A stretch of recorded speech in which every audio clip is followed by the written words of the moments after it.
Welcome back to another episode of Local Search Tuesdays. This week, we're continuing down the local SEO signals road and talking about your website content.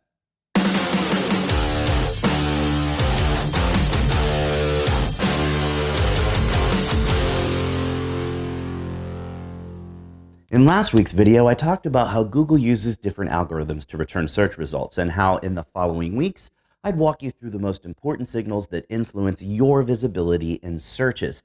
I'm starting with website content because it's literally the basis of everything else you do in digital marketing.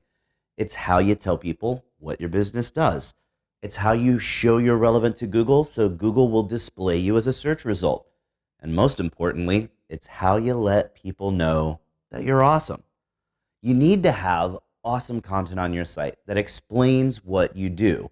Don't assume that Google will show you as a search result because it knows what kind of business you are. At a basic level, if you want to show up in search results for a certain search phrase, you need a page on your site about that concept. Most websites have really boring, generic content. Here's an emoji that symbolizes that content. And for everyone out there that doesn't know, that's not chocolate yogurt. You need awesome content to show up in search results, but you also need it to stand out from competitors. Customers are shopping around, so make sure you stand out. Stop worrying so much about being unique. There's a big myth that there's a penalty for duplicate content. There's not, but duplicate content doesn't help you either. But because most people think there's a penalty, their number one goal is to be unique. But then their content ends up sounding really odd. Remember, your content needs to be conversational. It should sound like something you'd say to a customer who just walked in your front door. Make sure it's actually about your business and why you're awesome. Make sure it's actually localized too. Don't just shove your city name in a bunch of times, and don't list a bunch of cities you also serve in a comma-separated list. That's not going to help you show up in those cities, so don't do it.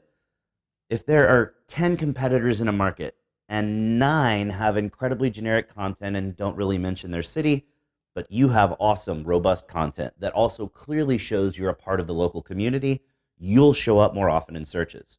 Or, just so I can use it again, if you're talking about your business and your city, you'll be more relevant than your competitors with the not chocolate yogurt content, and you'll win.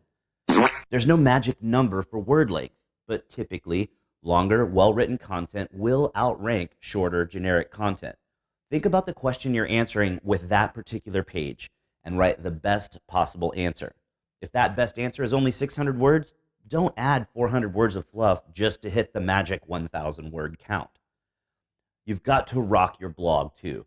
Don't talk all about yourself. No one will care. Make your blog a local destination. Share helpful information for the local community.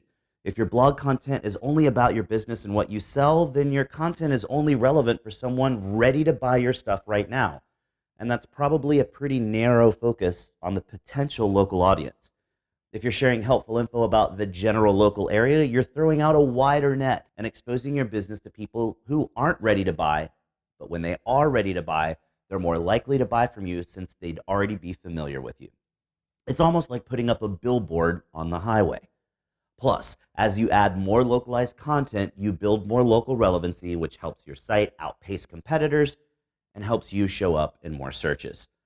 If you need help coming up with ideas for localized content, I'll be doing a video in a few weeks that shares tons of ideas. And make sure you check back next week when I'll be talking about how to do local optimization on all of your awesome content. But that's all the time we've got for this week's video. So, you know what that means. Put your hand on the screen right here. We totally just high-fived because you learned something awesome. Thanks again for watching, and we'll see you next week for another episode of Local Search Tuesdays.